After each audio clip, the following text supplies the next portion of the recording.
पद्यानुवाद में पढ़ रही हूँ एक बार। इसकी भी लाइन बहुत फेमस है, यूजुअली आप बहुत बार प्रवचनकारों के द्वारा सुनोगे। बनारसी कहे भैया भव्य सुनो मेरी सीख, मतलब बनारसी कहते हैं कि भैया हे भव्य जीव मेरी सीख को सुनो। कहूँ भांति कैसे हूँ कैसो काजू कीजिए, कि किसी ही भांति किसी भी प्रकार से कैसे हूँ किसी भी तरीके से, के ऐसो काजू कीजिए ऐसा कार्य करो, मतलब eight any given cost do something like this, like what. एक मुहूर्त मिथ्यात्व को विध्वंस होई, एक मुहूर्त के लिए मिथ्यात्व का विध्वंस करो। ज्ञान को जगाई अंश हंस खोजी लीजिए, ज्ञान को जगाओ और जो हंस है उसको खोज लो, उस अंश को खोजो जहाँ पे हंस है। वाही को विचार वाको ध्यान यह है कौतूहल, उसी का विचार उसी का ध्यान ये ही कौतूहल, मतलब जितना तुम्हें क्यूरोसिटी हो, जितना जानना है सीखना है रुचि, इसी का ये सब कुछ हो। यों ही भरी जन्म परम रस पीजिए, ऐसे ही पूरे जन्म भर परम रस को पियो। यही धुन चलनी चाहिए, यही नशा चलना चाहिए, यही विचार यही धारा दिमाग में यही घूमता रहे हर चीज में, और कुछ समझ ही नहीं आया हमें। किसके अलावा भेद विज्ञान के अलावा, शरीर से भिन्न पर पदार्थ से भिन्न अकर्ता स्वभावी भगवान आत्मा के अलावा और कुछ सूझे ही नहीं, समझ ही नहीं आए। हर बात में यही घूमता रहे। कब तक? कि जब तक मुक्ति ना हो तब तक। तजी भव वास को विलास स्वीकार रूप, और इस संसार के वास को जो विकार का विलास रूप है उसको तजी यानी कि छोड़कर अंत करी मोह को अनंत काल जीजिए, यानी कि मोह का अंत करके अनंत काल तक अब तुम जियो। अनंत काल तक जियो मतलब यहाँ पे पर्याय अपेक्षा अनंत काल जीने की बात चल रही है। द्रव्य अपेक्षा तो मैं अनंत काल वैसे भी जीता हूँ, क्योंकि मुक्ति की पर्याय एक बार प्राप्त हो जाए तो अनंत काल तक उसी रूप से होती है। तो अमर हो जाओगे द्रव्य से या पर्याय से? कि केवल ज्ञान की पर्याय से, मुक्ति की पर्याय से अमर हो जाओगे। बाकी तो मैं अमर हूँ, निगोदिया जीव भी अमर है। इस बात से मुझे ख्याल आई तो बोल रही हूँ कि अनित्य भावना की भी जब चर्चा चलती है तो यही पॉइंट आता है ना कि व्हाट इज द मिथ्यात्व इन अनित्य भावना। किसी को कि जो नित्य है उसको तो अनित्य मानता हूं, और जो अनित्य है उसको नित्य। कैसे घटाओ? आप घटा लो, मुझे पता किस नित्य को अनित्य मानता हूं और किस अनित्य को नित्य मानता हूं। मेरा नहीं है उसको, मैं मेरा मानता हूँ। नित्य कौन है जिसको अनित्य मानता हूँ? मैं नित्य हूँ, और मेरी लाइफ का सबसे बड़ा डर पता है क्या है? कि मेरा नाश हो जाए। मृत्यु का भय, चीजों का भय, क्या भय कि कोई मुझे मेरे अस्तित्व का नाश नहीं कर दे, मेरे अस्तित्व का नाश नहीं हो जाए किसी भी रूप में। जो नाम में अपना अस्तित्व मानता है वो अपने नाम में उसको जिंदा रखना चाहता है एट एनी गिवन कॉस्ट। जो पावर में अस्तित्व मानता है वो पावर को at any given point at given cost जिंदा रखना चाहता है। डिपेंड करता है कि तुम्हारा खानदान में है, पैसे में है, किस में अपने अस्तित्व का, शरीर में है, किस में अपने अस्तित्व का भान है। लेकिन अपने आप को ये सबसे ज्यादा जो नाश का भय है, इसको वास्तव में तो ये नित्य है, हमें तो कुछ होना ही नहीं है। तो नित्य को तो क्या मानता है? अनित्य मानता है। मैं मर जाऊंगा, मेरा नाश हो जाएगा, सब खत्म हो जाएगा, सब खत्म हो जाएगा। क्या खत्म हो जाएगा? तू जैसा है वैसे ही रहेगा। और अनित्य को नित्य मानता है। बताओ अनित्य क्या है जिसको नित्य मानता है? शरीर अनित्य है, उसको नित्य मानता है। कौन यहाँ पे मुझे हाथ ऊपर करके बताओ जो नहीं मरेगा कभी भी? पर्याय रूप से बात कर रही हूँ, मनुष्य पर्याय रूप से। ऐसा कौन व्यक्ति है? ऐसा कब मैंने माना कि मैं मर जाऊंगा? आपको पता है वो फलाना धमाका, उनके बेटे को कैंसर हो गया, वो मर गया।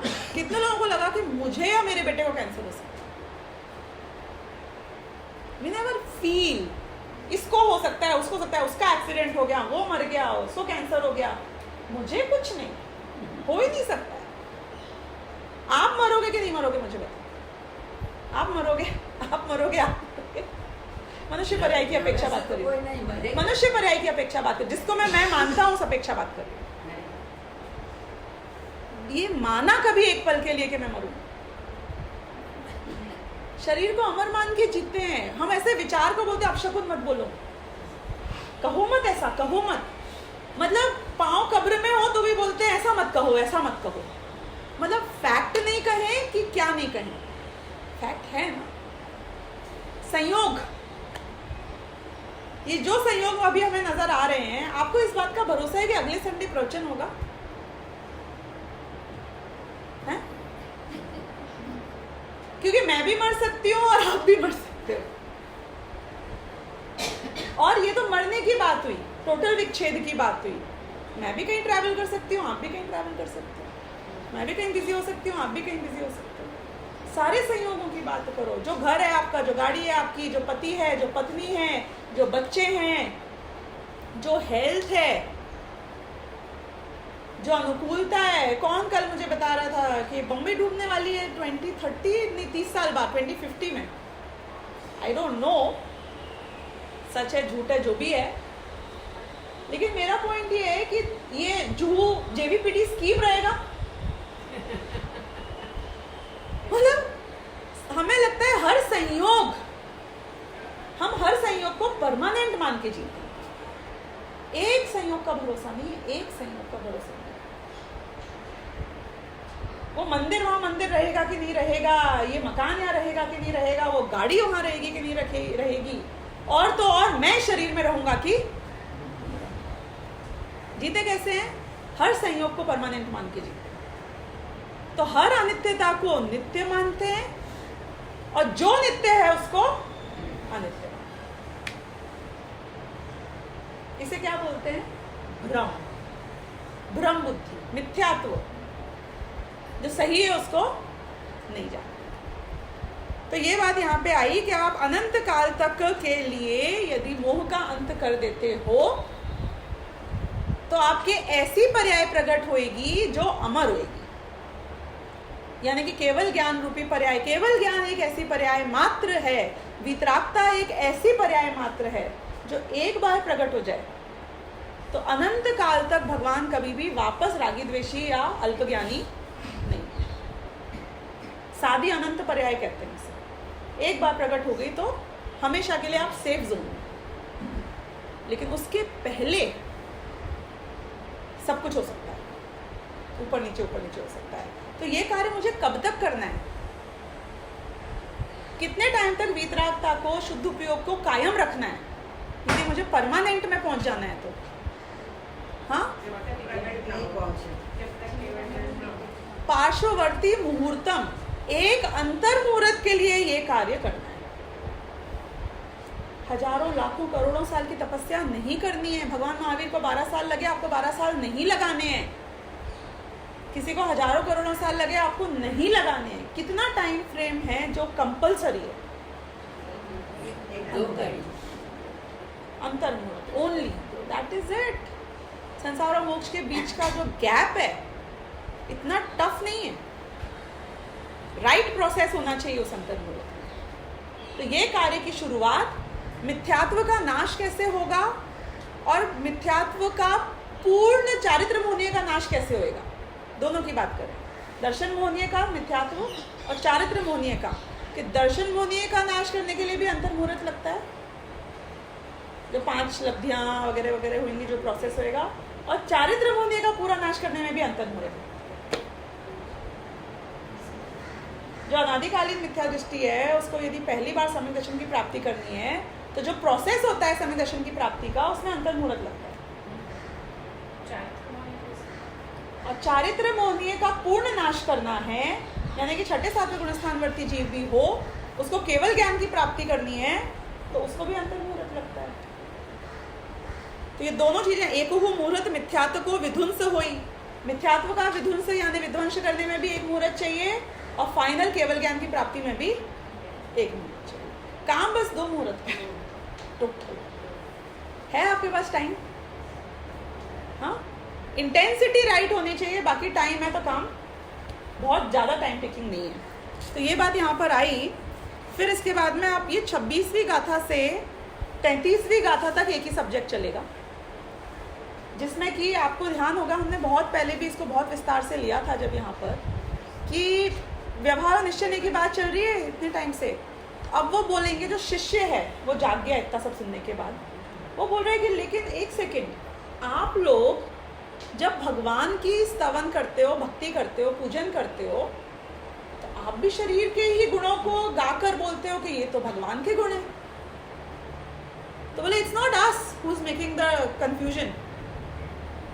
आप खुद भी जो सम्यक दृष्टि हैं, जो केवली जैसे जो तुमने अच्छी अच्छी स्तुतियां लिखी हैं, उसमें भी तुमने तो शरीर और आत्मा को एक मान के बात करी है, तो वो कैसे? शरीर के गुण गाते हैं, भगवान की प्राप्ति की प्राप्ति के गुण गाते के हैं। भी गाते हो, के भी गाते हो, ही नहीं, भी है, यानी कि स्तुतियां हैं कि नहीं है जो भगवान की हों, जो उनके शरीर के ऊपर आधारित हों। उसके एग्जाम्पल भी देंगे वो यहाँ पे। अमृतचंद्राचार्य तो उसकी टीका में सिर्फ एग्जाम्पल ही देते हैं, बाकी टीका लिख ही नहीं रहे इस वाले की। मैं पढ़ती हूँ। यदि जीवो न शरीरम, यदि जीव शरीर नहीं है, यदि जीवो न मतलब नहीं, शरीरम शरीर नहीं है। अब वो क्वेश्चन बोल रहा है क्या? तिथैरायरियम संस्तुति चेव, जो तीर्थंकर आदि की संस्तुति यानी कि संस्तुति है, यानी स्तुति है, वो सव्वा ही हवदी मिच्छा, सारी मिथ्या हो जाएगी। सव्वा ही हवदी मिच्छा, सिंपल है ना, सभी मिथ्या हो जाएगी। फिर तो जितनी भी तीर्थंकरों की स्तुति तुमने करी है शरीर के आश्रित से, वो सब मिथ्या हो जाएगी, झूठी हो जाएगी। फिर णेव तू आदा हवदी तेण दू आदा हवदी देहो, तो इसीलिए वो बोल रहे हैं कि इसलिए आत्मा देह है ऐसा मान लो, वरना तुम्हारी बात से तुम्हारी बात कट जाएगी। क्वेश्चन क्लियर हुआ कि नहीं हुआ? देखो अभी किस सब्जेक्ट में मेरा डिस्कशन था मुझे ध्यान नहीं आ रहा है, पर वो बच्चों को संस्कार देने के लिए कुछ ना कुछ सिखाती हूँ। तो एक बार मैंने सिखाया होगा कि अगर आप कोई ड्राइव कर रहा है और आपने उसको डिस्टर्ब किया तो एक्सीडेंट हो जाएगा। एक्सीडेंट हो गया तो हम मर सकते हैं, मर जाएंगे यानी कि फिर हम कभी वापस नहीं आएंगे। तो अब वो मरने का कॉन्सेप्ट समझाया, समझो 3-4 साल के बच्चे को तो मरने का कॉन्सेप्ट भी नहीं पता होता है। अब उसके बाद में वो थोड़ा डरने लग गई किसी बात से, अंधेरे में मुझे बहुत डर लगता है, मुझे नहीं जाना है आप कभी भी वहाँ पर। क्यों, क्या हो जाएगा? तो मुझे बहुत डर लगता है, मैं मर जाऊँगी। तो अब मैंने ये सब में गैप था, टाइम का गैप था। किसी दिन वो समझाया, किसी दिन ये। तो मैंने समझाया कि बेटा एक बात बता रही हूँ, आप कभी नहीं मरोगे, क्योंकि आत्मा कभी मरते ही नहीं है और हम तो शरीर नहीं है। अब मैंने सिखाया कि आत्मा अमर है। मैं तो भूल गई थी कि गाड़ी के टाइम में 6 दिन पहले क्या सिखाया था। और जो भी बात आती होगी, समझो बालकनी से यूं झांक रही है, तो हम तो 25 माले पे रहते हैं, तो मैंने बोला कि अगर गिर जाओगे तो मर जाएंगे। मतलब अलग अलग केसेस में उसको समझाया मरने का कॉन्सेप्ट, क्योंकि वो भी बहुत जरूरी है। चाकू से लग गई, मर जाएंगे, सो मेनी थिंग्स, मर जाएंगे, आग में जल गए, मर जाएंगे। अब सिखा रही हूँ कि बेटा आत्मा कभी नहीं मरता है, इसलिए तुझे डरने की जरूरत ही नहीं है। किसी अंधकार में चली जाए, कोई भूत आ जाए, कोई नहीं मार सकता है तुझको। तो उसने वहाँ कनेक्ट करके मुझसे पूछा कि तो फिर मामा आप ही समझाते हो कि मर जाओगे, समझाते हो कि कभी नहीं मरोगे, कनेक्ट कैसे हुई बात बताओ? How is it connecting? तो उसकी लैंग्वेज में मुझे क्या बोलेगी कि तुम्हारे सारे मरने वाले लॉजिक जो तुम मुझे बताते हो वो सब मिथ्या है। तुम झूठ बोलते हो कि मैं मर जाऊंगा, कि इधर से गिरेंगे तो मर जाएंगे, कि वो मर जाएंगे। ये कॉन्सेप्ट ही राइट नहीं है। ये बात यहाँ पे आ रही है कि यदि आप हमसे कहते हो कि शरीर भिन्न है और आत्मा भिन्न है, तो तुमने क्यों स्तुति करी भगवान की कि उनके खून जैसा क्या सफेद दूध जैसा खून होता है, परम औदारिक शरीर होता है, 4 अंगुल ऊपर होते हैं, छत्र चवर्ण ढलते हैं, इतनी शाइन होती है, इतनी आभा होती है। बोले तुम्हारी स्तुति सारी झूठी हो जाएगी। रॉन्ग। ये क्वेश्चन यहाँ रेस किया और इसका जवाब आएगा फिर। पहले इसको एक्सप्लेन करेंगे अगली 3 गाथाओं में और फिर 31वीं 32वीं 33वीं गाथा में जितेंद्रिय, जितमो और क्षीणमो, वो वाली गाथाएं अपनी 3 आएंगी। तो इसको मैं शॉर्ट में ही ले रही हूँ अभी। इस बार शायद हम 3-4 गाथाएं पूरी कर लेंगे, 31 भी अगली बार से करेंगे, 30 तक इस बार मैं ले रही हूँ। घबराना मत, बहुत सिंपल ही है। अब इसमें अमृतचंद्राचार्य ने सिर्फ एग्जाम्पल दिया कि कौन सी टाइप की स्तुतियाँ हैं जो शरीर का स्तवन करती हैं। तो इसका मैं सीधे हिंदी में पढ़ लेती हूँ आपके लिए। 4 लाइन की स्तुति बताई उनने। वे तीर्थंकर और आचार्य देव वंदना करने योग्य हैं जो कि अपनी शरीर की कांति से 10 दिशाओं को धोते हैं। यानी शरीर की कांति इतनी तेज है कि 10 दिशाओं को धोते हैं, यानी कि एकदम लाइट हो जाए, इल्यूमिनेट हो जाता है। निर्मल करते हैं, अपने तेज से उत्कृष्ट तेज वाले सूर्यादिक को भी ढक देते हैं। तेज किसका था? आत्मा का। एक minute what you are reading, भगवान स्तुति जाती है That only we read just now. the same thing what right now we are doing. Okay. अपने रूप से जन जन के मुंह को मोह लेते हैं। अब बोलो किसका रूप? अरूपी है ना आत्मा। तो रूप से जन जन के मन को मोह लेते हैं, हर लेते हैं। अपनी दिव्य ध्वनि से भव्य जीवों के कानों में साक्षात सुखामृत की वर्षा करते हैं। अब ये क्या है? वचन उद्गल की पर्याय है कि जीव की पर्याय है? ना, उद्गल की पर्याय। तथा 1008 लक्षणों को धारण करते हैं। 1008 लक्षणों में आप काउंट करोगे तो कितने जीव के और कितने शरीर के आपको पता चल जाएगा। तो बोले तुमने ये सब झूठा हो गया ना, तुम्हारी ये सारी की सारी स्तुति। तो ये बस एग्जाम्पल दिया है कि इस तरीके की बात चलती है। फिर इसके बाद में मैं स्ट्रेट जाऊंगी नेक्स्ट गाथा के ऊपर। और भी इनने एग्जाम्पल्स काफ़ी दिए हैं इसमें, लेकिन हम उसको अभी नहीं लेंगे। 27वीं गाथा में अभी क्या बोलते हैं कि उसका आंसर आता है कि आप देना चाहोगे आंसर? गैस करो इसका आंसर क्या होगा? नए दृष्टि से इसको समझना। क्या बोलो? जैसे तो जो स्तुति करी है, शरीर के आश्रित स्तुति करी है, उसको आप क्या बोलोगे? व्यवहार स्तुति है। बिल्कुल यही आ रहा है। व्यवहार ने तो ये कहता है कि जीव और शरीर एक ही है। तो असद्भूत व्यवहारनय से, अनुपचरित असद्भूत व्यवहारनय से शरीर और एक को तो एक गिना ही जाता है ना। किंतु निश्चय के अभिप्राय से जीव और शरीर कभी भी एक पदार्थ नहीं है। तो बोले वो व्यवहार स्तुति है। इतना सा आंसर है इसका, वेरी सिंपल। तो ये बोल रहे हैं बेसिकली व्यवहारणो भासदी जीवो देहो या हवदी खलु एक्को, कि व्यवहार ने से भासदी यानी कि भाषित होता है कि जीवो देहो या हवदी खलु एक्को, जीव और देह ये दोनों एक है। ये ऋणादुर निश्चयस जीवो देहो या कदावी एक कट्ठो। सिंपल नहीं है? ऋणादुर निश्चयस, निश्चय नहीं से लेकिन नहीं, ऋणादु नहीं है लेकिन एक्चुअली में निश्चयस, निश्चय नहीं से क्या? जीवो देहो, जीव और देह यह कदावी एक कट्ठो, कभी भी ये एक नहीं। तो बोले व्यवहार नहीं से है और निश्चय से नहीं है। तो तुम जब ऐसी स्तुति करोगे तो मैं उसको क्या कहूँगा कि व्यवहार स्तुति है, निश्चय नहीं से स्तुति नहीं है। As simple as that. फिर इसका ये उदाहरण देंगे आगे जाके। पहले इसका ये पढ़ लेती हूँ सोना चांदी वाला। एक बात और बताऊँ इसमें मैं आपको, क्या बोल रही थी मैं, दिमाग से निकल गया। चलो ठीक है, फिर नेक्स्ट टाइम लूँगी। तो अभी मैं इसका आत्मख्याति की टीका पढ़ती हूँ। जिस प्रकार लोक में सोने और चांदी को गलाकर एक कर देने से एक पिंड का व्यवहार होता है। तो बोल रहे हैं कि जब आप सोना खरीदने जाओगे, आपको पता है आजकल क्या मतलब बहुत टाइम से पिंक गोल्ड आता है, वाइट गोल्ड आता है, और कौन कौन से गोल्ड आते हैं, ग्रीन गोल्ड भी थोड़ा थोड़ा आ गया है, इधर उधर कुछ कुछ मिक्स करके। तो ये सब जो गोल्ड के कलर हैं वो गोल्ड के कलर हैं कि किसी और चीज़ के? तो आप फिर उसे गोल्ड क्यों बोलते हो? झूठ बोलते हो, झूठ बोलते हो। हाँ, तो आप झूठ बोलते हो। नहीं तो किस किस अपेक्षा बोलते हो कि भाई वो जो मिक्स दूसरा मेटल है उसकी सत्ता को मैं स्वीकार कर रहा हूं, लेकिन बोलने में क्योंकि एक ही चीज को बोला जा सकता है, क्योंकि गोल्ड का कंपोनेंट भी है, इसलिए मैं उसको गोल्ड कह रहा हूं। फिर आता है ना प्योरिटी, उसके बाद में कितना कैरेट है, कि 12 है कि 14 है कि 20 है कि 18 है, कि 18 से ऊपर वाला होएगा तो कलर नहीं आएगा, व्हाटएवर।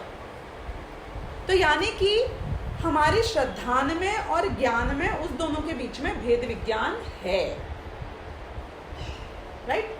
तो ये बात यहाँ पर आई कि उन्होंने बोला कि ये शरीर में जीव है कि नहीं, अभी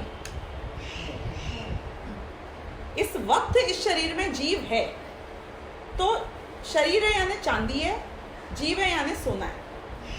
तो इस शरीर को मैंने अगर जीव कह दिया व्यवहार नहीं से, तो कहाँ गलत था? यानी कि स्तुति अगर मैंने करी कि वो अरिहंत भगवान के शरीर में आत्मा था कि नहीं था जिसको केवल ज्ञान की प्राप्ति हो गई थी, वो आत्मा के अंदर रहते हुए उस शरीर को यदि मैंने केवल ज्ञानी कहा कि ये केवल ज्ञानी बैठे हैं, कि वो जो बैठे थे उसमें शरीर भी था और उसमें आत्मा भी थी, दोनों को मिक्स करके कथन कहा, तो वो व्यवहारने से कथन सच्चा है। गोल्ड कह सकती हूँ, सच्चा है कि झूठा है गोल्ड, कि गोल्ड सच्चा है। गोल्ड को तो गोल्ड ही कहोगे, चाहे भले ही तुम उसमें दूसरी भी मिलावट है इस बात को मान लो, प्योर गोल्ड तो नहीं कहा ना हमने, तो शुद्ध आत्मा नहीं है। अगर शरीर में जो आत्मा है उसमें इस एंटिटी को तुम शुद्ध आत्मा नहीं कह सकते हो, प्योर गोल्ड नहीं कह सकते हो, लेकिन जीव कह सकते हो, शुद्ध जीव नहीं कह सकते हो, पर जीव कह सकते हो। ये बात यहाँ पे आगे सिंपल है ना, ये तो समझ में आ गया, ठीक है। ये पढ़ लोगे क्या एक बार आप पूरा अमृतचंद्राचार्य वाली टीका 271? जिस प्रकार, हाँ, पेज 271, जिस प्रकार लोक में सोने और चांदी को गलाकर एक कर देने से एक पिंड का व्यवहार होता है, उसी प्रकार आत्मा और शरीर की एक क्षेत्र में एक साथ रहने की अवस्था होने से एक पने का व्यवहार होता है। इस प्रकार मात्र व्यवहार से ही आत्मा और शरीर का एक पना है, परंतु निश्चय से एक पना नहीं है। एक सेकेंड ना, एक सेकेंड, अभी एक बात मुझे बताओ, आज की डेट में उद्धव ठाकरे और चीफ मिनिस्टर एक हैं कि अलग हैं? उद्धव ठाकरे और चीफ मिनिस्टर एक है कि अलग है? तो चीफ मिनिस्टर के साथ जो व्यवहार होता है वो व्यवहार उद्धव ठाकरे के साथ होगा कि नहीं होगा? लेकिन क्या उद्धव ठाकरे और चीफ मिनिस्टर परमानेंट सेम है? 100% नहीं। तो जब तक ये दोनों चीजें एक हैं तब तक उनके साथ एक का व्यवहार होगा, और जिस पल इनकी सत्ता जुदी हो जाएगी आपका व्यवहार बदल जाएगा। फिर उद्धव उद्धव रहेगा और सीएम सीएम रहेगा, सीएम के साथ अलग व्यवहार होएगा और उद्धव के साथ अलग व्यवहार होएगा। अब देखो, आपके बहुत कोई प्रियजन है, दादा परदादा मान लो जो भी है, उनका अगर हाथ जल जाता है तो आप क्या करोगे?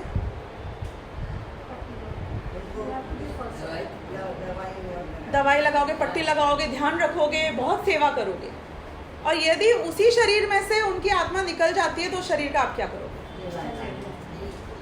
उसी हाथ को पहले तो इतना सा जो जल गया था उसमें तो आपने इतना बचाने की कोशिश करी, व्यवहार बदल गया आपका उस शरीर से। पहले व्यवहार एक होता था, अब व्यवहार उल्टा हो गया। वही उद्धव ठाकरे चीफ मिनिस्टर है तो व्यवहार अलग होएगा, जिस पल चीफ मिनिस्टर नहीं रहेगा उसके बाद व्यवहार आप देखना कैसा रह जाएगा, क्योंकि उसकी एकत्व बुद्धि, उसकी ममत्व बुद्धि, उसकी उपादेय बुद्धि उस पोस्ट के साथ है, इसलिए सारी दुनिया को एक करके भी वो वहां पहुंचना चाहता। तो ये भेद विज्ञान हमारी दृष्टि में होना बहुत जरूरी है कि ये शरीर के साथ ऐसा होगा व्यवहार। हम वो जो शरीर है ना, जो कौन से अरहंत भगवान का शरीर है, उसके साथ पता है कैसा बर्ताव करेंगे, जैसे वही भगवान है। नहीं, अरहंत के शरीर के साथ ऐसा व्यवहार किया जाएगा जैसे कि वो शरीर ही भगवान है, जबकि वो तो पुद्गल है। मंदिर जाते हो तो वो पत्थर की मूर्ति से आप कैसा बर्ताव करते हो, कैसा व्यवहार करते हो? चप्पल नहीं पहन के जाना, पर चप्पल पुद्गल, पत्थर पुद्गल, वो टाइल पुद्गल, वो मंदिर पुद्गल, सब कुछ पुद्गल पुद्गल पुद्गल। तो एक पुद्गल शुभ और एक पुद्गल अशुभ कैसे हो गया, मुझे बताओ? जब शुभ भाव और अशुभ भाव भी एक है, तो पुद्गल में एक शुभ और एक अशुभ कैसे हो गया, बताओ? गंदे कपड़े पहन के बिना मंदिर, क्या बिना नहाए मंदिर जा सकते हो? आप अभिषेक कर दोगे? क्यों? एक चीज शुद्ध और एक चीज अशुद्ध कैसे होगी पुद्गल में, मुझे ये बताओ।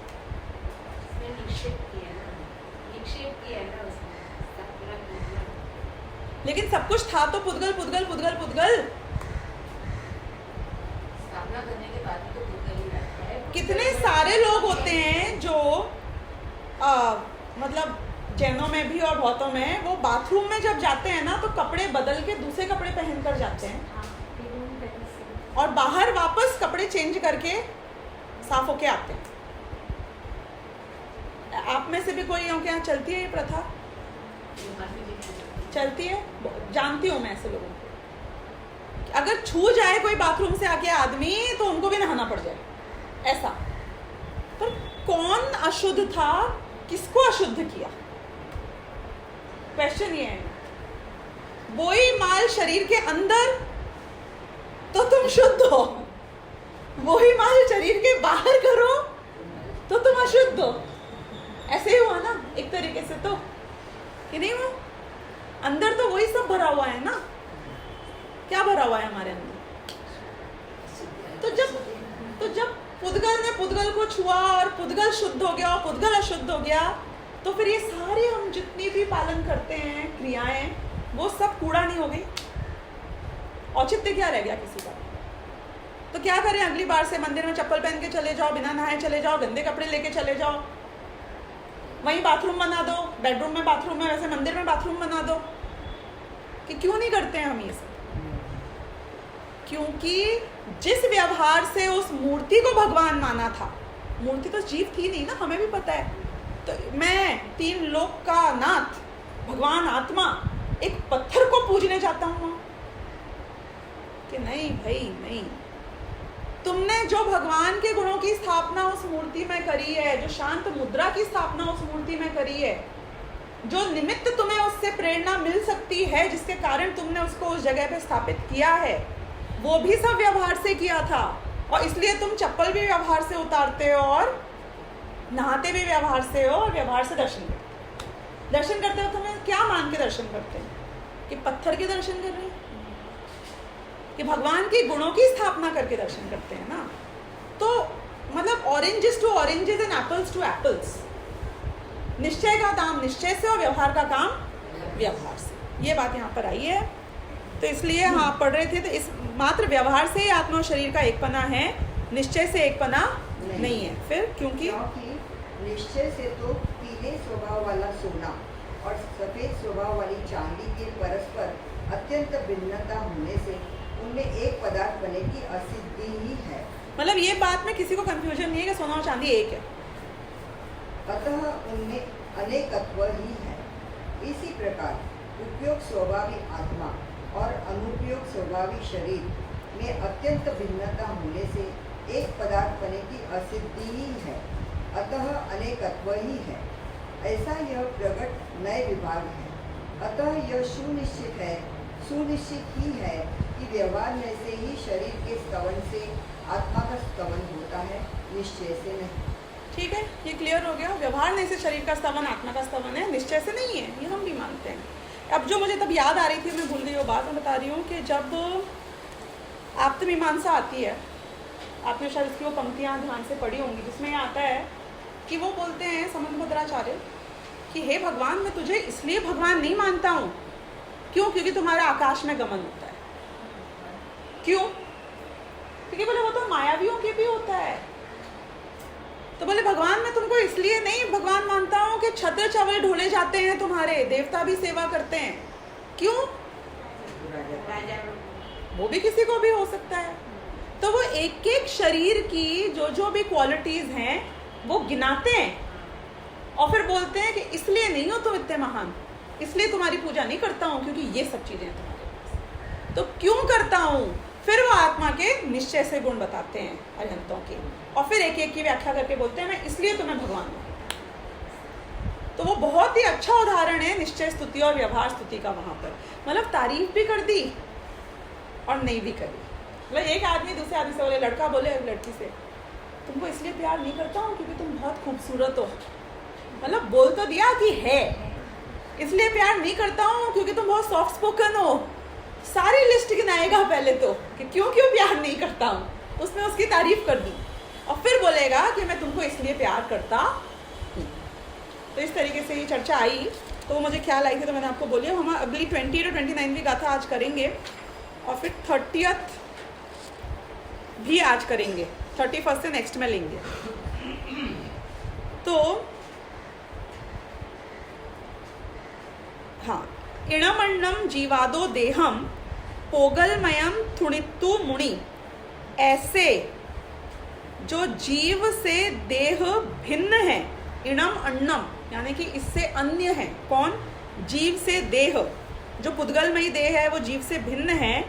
थुणित्तु मुनि, उसकी स्तुति करके मुनि ऐसा मानते हैं, मन्नदी हूँ ऐसा मानते हैं।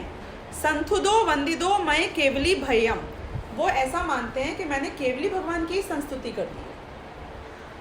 शरीर से ये मतलब जीव से भिन्न जो पुद्गलमय देह है उसकी स्तुति करके यदि कोई ऐसा माने कि मैंने भगवान की ही स्तुति कर दी है, तो वो चीज गलत है। किंतु वह स्तवन निश्चय नय से योग्य नहीं है। तम निश्चय न जुज्जति, निश्चय नय से वो योग्य नहीं है। क्यों? क्योंकि न शरीर गुणा ही होती केवणियों, क्योंकि शरीर के गुण केवली में होते ही नहीं है। बोल रहे हैं कि अगर मुनि ये मानता है कि मैंने शरीर से ही स्तुति कर ली है, जो वही भगवान की स्तुति हो रही है, तो ऐसा सही नहीं है। तो क्या सही है कि जब उनके गुणों की स्तुति हो तो उनकी स्तुति हुई है, ऐसा मानना चाहिए। केवली गुणों थुणदी जो सो, जो केवली के गुणों से स्तुति होती है, सो तच्चम केवलिम थुणदी, वो ही एक्चुअली में केवली की स्तुति होती है। इसका हिंदी पढ़ लो एक बार, और फिर अमृतचंद्राचार्य की टीका में पिछला जो वो आया था सोने का उदाहरण, वही आगे आ गया है। तो इसको एक बार रीड कर लो, बहुत सिंपल है। जीव से भिन्न इस पुद्गल में देह की स्तुति करके साधु ऐसा मानते हैं कि मैंने केवली भगवान की स्तुति की और वंदना की, किंतु वह स्तवन निश्चय से योग्य नहीं है, क्योंकि शरीर के गुण केवली के गुण नहीं होते। जो केवली की गुणों की स्तुति करता है वह परमार्थ से केवली की स्तुति करता है। आचार्य अमृतचंद्र 27वीं गाथा की टीका में दिए गए चांदी के संयोग वाले सोने के उदाहरण को ही आगे बढ़ाकर इन गाथाओं के भाव को स्पष्ट करते हैं। अभी एक बात बोल रही हूँ आपको, मैं आपको सिर्फ इसका भाव भाषण कराने के लिए एक एग्जाम्पल और देती हूँ कि ऐसे विचार करना कि एक लड़के से एक लड़की को मिलाया गया, और लड़के ने लड़की से पूछा कि तूने मुझसे शादी करने के लिए हाँ बोल दिया, सच बताना क्यों? हर लड़का ये लड़की से पूछ के जानना चाहता है कि व्हाई डिड यू से यस। तो पता है लड़की ने बोला सच बता दूं? हाँ सच बता, एकदम सच बता दूं? एकदम सच बता दे। तुम कफ परेड पर रहते हो, तुम्हारे पास बहुत पैसा है, तुम इतने हैंडसम भी हो, तुम्हारे मम्मी पापा जिस कंपनी में जो कंपनी को ओन करते हैं उस कंपनी को रूल करने का मेरा भी विचार है, शादी करके बहुत इजी हो जाएगा कि वो मुझे बना दे उसका मालिक। तो उसने सारे गिना दिए कि तुम्हारे में क्या क्या खूबियां हैं जिसकी वजह से कि मैं तुमसे शादी करने के लिए हाँ। अब मुझे बताओ कि ये सारे रीजन सच्चे हैं कि नहीं है? तो फिर वो खुश क्यों नहीं हो रहा है? उसके लिए बताया ना, बाहर से। तो उसको इससे अपनी बेइज्जती लग रही है कि वो खुश हो रहा है। नहीं, वो उसको ना बोल। अब अगर ऐसा है तो मुझे एकदम सच बात और बताना, थोड़ी विषयांतर होके बोल रही हूँ कि ऑल अरेंज मैरिजेस, और अरेंज मैरिजेस का तो 100% पता है, जो लव मैरिजेस भी हो कदापि उसमें भी एक बार के लिए, क्योंकि जो बोलते हो सुनाई तो वो देता है, जो सोचते हो मना पर ज्ञान होता तो किसी में कभी लव ही नहीं होता वैसे तो लेकिन वो बात मैं कर नहीं रही हूँ यहाँ पे। मैं बोल रही हूँ सच बताओ तो जैसे ही आपका लड़का 20, 22, 25 साल का होता है, आप उसको नहीं बोलते हो अच्छे कमाना शुरू कर दे, धंधे पे लग जा, नौकरी में लग जा, तो तेरे लिए शादी के लिए लड़की खोजने निकली। बोलते हो कि नहीं बोलते? क्यों बोलते हो? और वो हाँ बोलता है, वो मानता है कि नहीं मानता है? वो नहीं जानता है कि ये लड़की हाँ बोल रही है, तो यदि मैं वो पार्ला स्टेशन के बाहर बैठकर सेम में भीख मांग रहा होता या पान की दुकान लेके बैठा होता तो करती कि नहीं करती? तो उसे प्यार भी नहीं करती। 100% कि बहुत सॉफ्ट स्पोकन और बहुत बढ़िया प्यार और डेडिकेशन एंड एवरीथिंग। वो ऐसे आदमी से प्यार ही नहीं करती। नहीं करती। तो यानी कि अंदर में वो भले ही बोले कि मुझे तुम्हारा नेचर बहुत पसंद है, I fell in love with you, ये वो तुम जानते हो कि नहीं जानते हो, तुम्हारा चेहरा एसिड में हो जाता तो तुमसे प्यार करती कि नहीं करती? रूप से प्यार नहीं है ना। तुम यदि 150 किलो के हो जाते तो तुमसे प्यार करती कि नहीं करती? बाद में जो हो जाए सो हो जाए। तुम लंगड़े हो जाते तुमसे प्यार करती कि नहीं करती? बोलो। फिक्स हो शादी और वो लंगड़ा हो जाए आजीवन, अंधा हो जाए, वो लड़की करेगी कि मम्मी पापा करेंगे?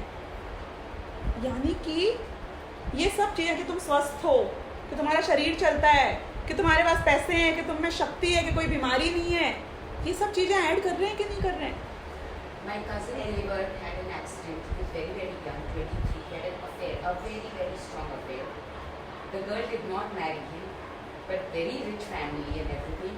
Finally, he got married as an arranged marriage. So obviously the girl married because everything else was perfect. But what went wrong with him? Why didn't He he? had an accident and he lost his eye. He became blind. Right. So the girl who loved him for so many years Then decided not to marry him. You are still talking about a very genuine problem whereby blind is a blind for life. वो बाला movie में है तो दिखाते हैं कि उसकी बचपन की गर्लफ्रेंड होती है, क्योंकि कॉलेज में ही had great hair and he look so nice and everything. वो जैसे ही 22-25 साल का होता है तो ही स्टार्ट्स बॉल्डिंग, तो उसकी 10 साल की गर्लफ्रेंड, 12 साल की गर्लफ्रेंड उसको क्यों छोड़ के चली जाती है? Just because he is बॉल्डिंग। मतलब अंधा तो फिर भी समझ में आता है। मैं बता रही हूँ कितनी पर्याय दृष्टि है। और बॉल्ड नहीं करता और शादी हो जाती तो वो थोड़ी मानता कि ये मेरे बालों से प्यार करते थे, मुझसे नहीं करते। वैसे हुआ ना बाला। That's what example I just gave. So I am trying to say here, और शादी के बाद कितने लोगों के पतियों के बाल जिंदगी भर बचते हैं? That's a different thing. But I am just trying to tell you here कि आप विचार करो, जितनी भी women हैं वो कैसी होती हैं when they are 20, 25 और 45 तक कैसी हो जाती हैं? For the ones that do turn. तो शादी आप किससे कर रहे होते हो? पर्याय से कर रहे होते हो कि द्रव्य से कर रहे हो? व्यवहार से कर रहे होते हो कि निश्चय से कर रहे होते हो? शादी itself is व्यवहार। नहीं, इट इज, बट मैं दृष्टि की बात कर रही हूँ, फीलिंग की बात कर रही हूँ कि क्या मान के करते हो कि सब जानते हैं क्या फैक्ट है, कैसा फैक्ट है, क्या दिख रहा है। मतलब ऐसा नहीं कि वो लड़का नहीं जानता है, क्योंकि वो लड़का भी क्यों जॉब किया, क्यों बिजनेस में सेटल हुआ, क्यों जिम जाके अपने आप को फिट बनाया, अगर वो अदनान सामी भी हुआ तो। Why are you doing all this? Because you also realize that you have to maintain certain things, but you don't like hearing it. तो फैक्ट क्या है कि शरीर, संयोग, स्टेटस ये आप हो कि व्यवहार से हो, व्यवहार से हो। सारी दुनिया जो चलती है ना, एक बात मान लेना, सारी दुनिया में जो कुछ भी क्रियाकलाप चल रहा है, जो भी कार्य हो रहे हैं, सब व्यवहार से। व्यवहार झूठा है जब आप कहते हो, इस अपेक्षा नहीं कहते हो कि व्यवहार की सत्ता ही मिथ्या है। किस अपेक्षा से कहते हो? कि व्यवहार को जानने से तुझे अनंत सुख की प्राप्ति नहीं। तो जैसा देश वैसा भेष। जब संसार में रहो तो व्यवहार से बात करो, व्यवहार से कार्य करो, लेकिन जब तुमको जानना है अंतरंग में कि वास्तविकता क्या है, तो वो निश्चय नहीं जाना तो तुम्हारा ज्ञान भ्रम बुद्धि है। ये बात बहुत इंपॉर्टेंटली सुनना। वो हस्बैंड को, वाइफ को इस मुगालते में नहीं रहना चाहिए कि मैं कैसा भी कुछ भी हो जाऊंगा, ही और she will continue loving, maintain रखना सब कुछ, सही, अदनान सामी मत बनना। क्यों? क्योंकि पता नहीं किस चीज़ से कहाँ क्या फ़र्क पड़ जाए लोगों को। वो तो रखना, इधर भी रखना उधर भी रखना, दुनिया में दुनिया की तरह चलना, गलत मत मानना, गलत मत समझना। बच्चों को तुमसे प्यार क्यों होता है पता है? हाँ, because you are ATM, because you are ATM not only for the money, for all the conveniences that they want, the luxuries that you are giving them, the convenience, the caring, whatever else. You may not listen to it, it should be. क्यों? क्योंकि हर चीज के लिए मतलब full time servant नहीं हम उनके, एक तरीके से अनपेड पेमेंट भी करते हैं और सेवा भी करते हैं, मतलब दोनों काम any given point in time. और फैक्ट यही है। क्यों? क्योंकि जिस पल तुम प्रतिकूल होके तो देखो एक टेस्ट कर लेना वॉटर्स, जिसको अपने श्रवण कुमार के ऊपर ओवर कॉन्फिडेंस हो वो एक बार सिर्फ टेस्ट कर लेना, लिटमस टेस्ट। एक क्षण नहीं लगेगा, एक क्षण अनुकूलता से हिल के तो देखो। जिसको अपने पति पत्नी के ऊपर इतना भरोसा हो कि वो क्या सावित्री है और व्हाटएवर है, लिटमस टेस्ट एक बार करके देख लो। सारी दुनिया के रिश्ते, सारी दुनिया की चीजें वो एक डोर से बंधी हुई हैं, व्यवहार की। उसमें जितना राइट है, जैसा है, उस अपेक्षा से राइट मानना, लेकिन निश्चय की दृष्टि निश्चय में रखना। उसको ही राइट मानने से तुम्हारे दिल टूटेंगे। फिर मुझे दुख नहीं होना चाहिए कि यदि समझो मैं अंधी हो गई और मेरी पति ने मुझे छोड़ दिया, दुख नहीं होना चाहिए, दुख नहीं होना चाहिए। क्यों नहीं होना चाहिए? मैं गरीब हो गई, मर्सिडीज में घूमती थी, अभी साइकिल भी अफोर्ड नहीं कर सकती हूँ, तो इसलिए मुझे मेरे बच्चों ने और पत्नी ने छोड़ दिया, तो दुख नहीं होना चाहिए। क्यों नहीं दुख होना चाहिए? क्योंकि फैक्ट है ना, ऐसे ही होता है ना, दुनिया में ऐसे ही होता है। जो है रिश्ते जैसे हैं वैसे हैं। अच्छा एक बात बताना, मैं कल से प्रवचन ढंग से नहीं करूँ, समझो मेरे बोलने में तुतलाना शुरू हो जाए, प्रॉब्लम में कुछ भी हो जाए, प्रॉब्लम अनाप शनाप बोलना शुरू कर दूंगी, कितने मुझे बुलाओगे हमको? हमारा रिश्ता किससे है? वाणी से। मुगालते में नहीं रहना चाहिए कि मेरे लिए तो सारी दुनिया आ जाएगी, ये हो जाएगा, हो जाएगा। कोई कुछ नहीं करेगा। तुम उसके काम के बने रहोगे तो तुम्हारा काम करेगा, नहीं बने रहोगे तो लोग तुम्हारे मरने का इंतजार करेंगे। मेरे जो नाना जी थे मतलब नाना जी, उनके जो पिताजी और मम्मी थी, मतलब मेरी मम्मी के नाना जो थे, तो उनकी मतलब मेरी मम्मी की दादी को कुबड़ हो गया था काफ़ी। यू नो व्हाट इज कुबड़? हॉन्च बैक हो जाती है। तो शी कुडंट लाइक स्टैंड और डू एनीथिंग, तो वो ऐसे ही खाट पे रहती थी और एकदम मतलब you know how dependent you become for everything. She couldn't walk and she couldn't do anything. अब उनकी 2 बहुएँ आ गई थी, मतलब मेरी 2 नानियाँ, बड़ी नानी छोटी नानी घर में, एंड जो भी सारा काम था वो सेवा उनकी सब वो करती थी, उनकी बहुएँ बेसिकली।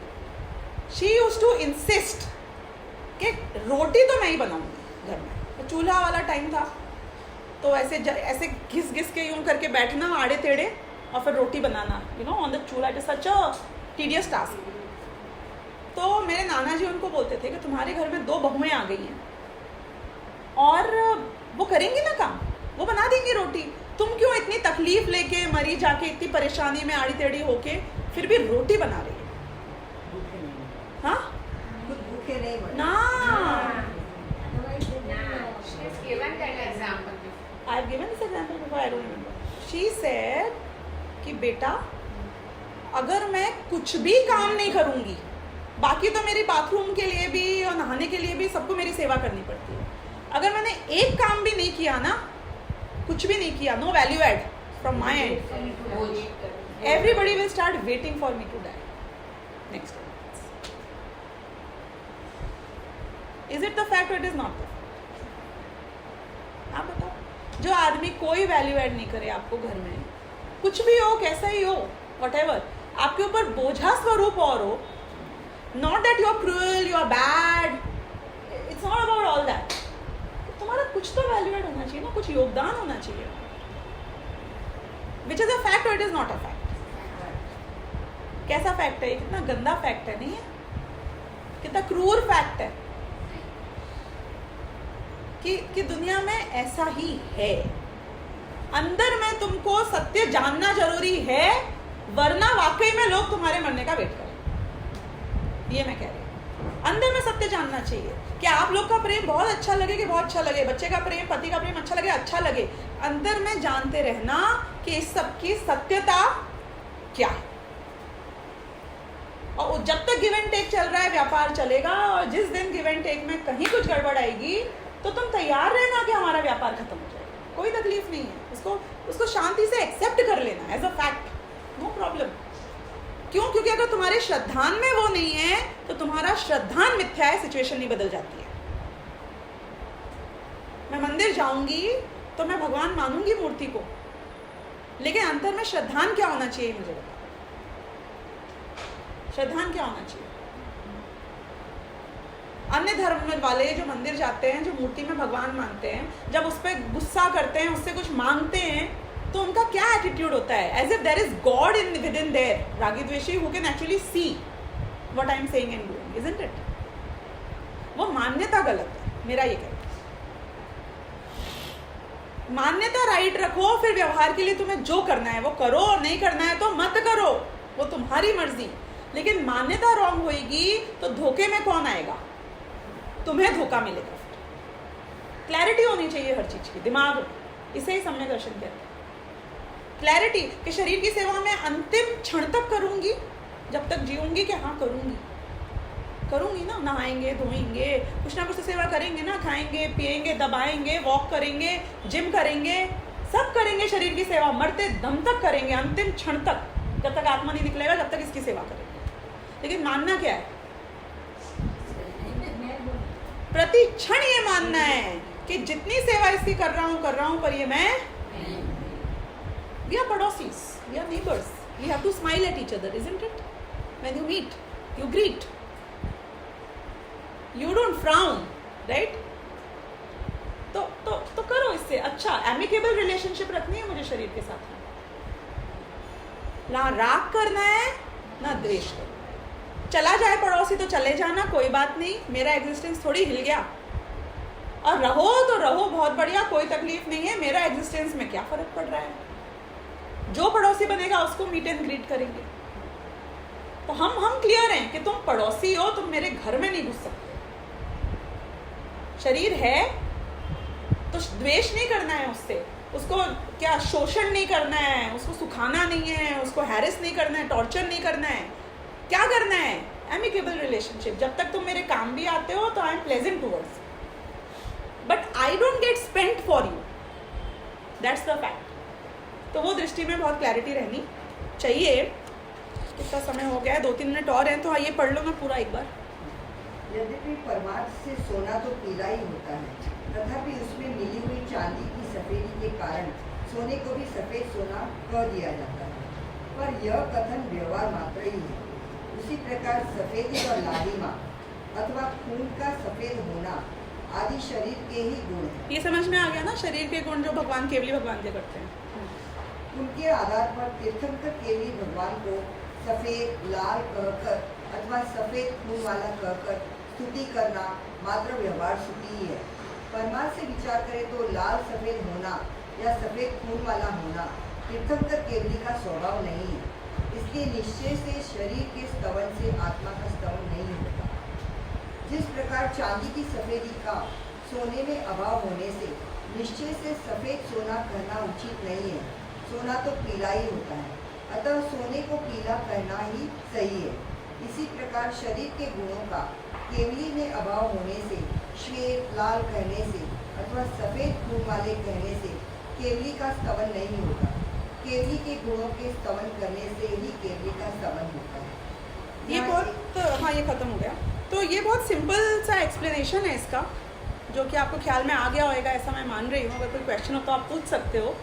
इसी के कंटिन्यूशन में अब अगली गाथा है 30वें नंबर की। उसमें वो उदाहरण देंगे कि जैसे जब नगर का वर्णन करते हो तो राजा का वर्णन एक्चुअली में निश्चय से नहीं होता है, लेकिन व्यवहार से जब भी किसी राजा का वर्णन करना शुरू किया जाएगा हमेशा नगर से शुरुआत होगी। वहाँ कोई मतलब वो ऐसे ऐसे वो उपमाएं दी जाएंगी कि वहाँ चोरी तो सिर्फ नैनों की ही होती थी, दिल की ही होती थी, बाकी चोरी का अस्तित्व ही नहीं था। सुने होंगे ना आपने इस टाइप के कथन। मतलब ऐसा सेफ राज्य था, दरवाजे खुले रहते थे, जैसे बड़े बड़े उत्तुंग शिखर हुआ करते थे कि this is how prosperous it was, which means the Raja was so good. तो वो उदाहरण नेक्स्ट वाली गाथा में आएगा। तो बोल रहे हैं कि जैसे वो होता है वैसे ही ये होता है। तो ये भी हम पढ़ लेते हैं अभी कि णयरम्मी वर्णिदे जह, णयरम्य यानी कि नगर का जो वर्णन होता है जब, णवी रणो वर्णदा कदा होदी, वो कभी भी राजा का वर्णन नहीं होता है। नगर का वर्णन मतलब राजा का वर्णन नहीं होता है। देह गुणे थुवंते, वैसे ही देह के गुणों की स्तुति करने से न केवली गुणा थुदा होती, उससे केवली के गुणों की स्तुति नहीं। व्यवहार से होती है, निश्चय से नहीं होती है। वही लड़के वाले केस में भी आ जाएगा सेम कि कैसा है लड़का, अरे इतने बड़े खानदान का है, इतने पैसे हैं, ऐसा ये है, ऐसा वो है, कि भाई लड़के के बारे में तो कुछ बताओ।